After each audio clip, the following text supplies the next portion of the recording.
who cares about hockey in Houston? And all of a sudden, not only does a hockey team drop in Houston, but Gordie Howe drops in.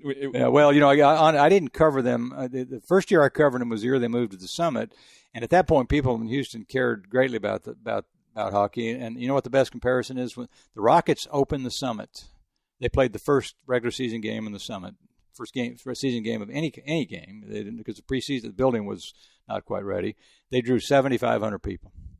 2 nights later, the Aeros opened their season and drew 10,500.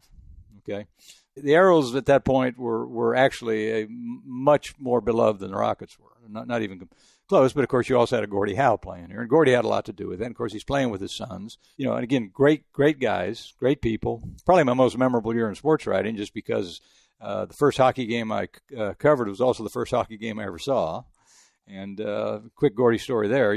This pretty much sums up who he was. And would this happen today with anybody? Probably not. But a couple weeks into training camp, I was on the ice talking to Bill Deneen, the coach, after practice, and he came by and gave me one of those famous forearm shivers that Gordie was famous for, and knocked me about 30 feet. Yeah. I got him. I said, Gordie, what the hell was that for? He says, kid, I love you. He said, well, come here. We got to talk about something. I said, all right, what? I'm thinking, all right, what have I done? I've obviously written something that's going to really upset him. He said, look, you and I both know you don't know a damn thing about hockey. He said, but unlike, I forget how he said this, but, unlike a lot of you really want to learn this, and I like the way you write, and you're fair. So he says, I'll tell you what we're going to do. Because the Summit wasn't known if it was going to be ready on time, the 75-76 Aeros, which is the year I covered them, opened the season with a 26-day road trip.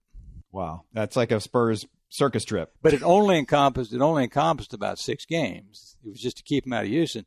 So we spent an entire week in Toronto.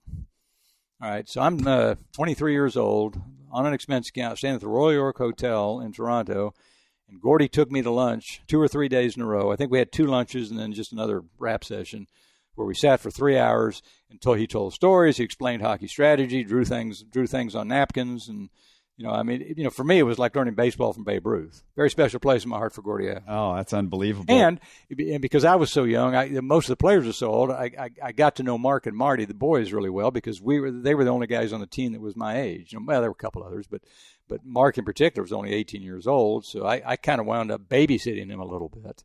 And so what happens there? He plays 21 years in the NHL, is in the Hall of Fame, the only father and son Hall of Fame combination in North American sports. Was it like a slap shot covering that team, or what was the feel that you got from being around the Aeros in that time?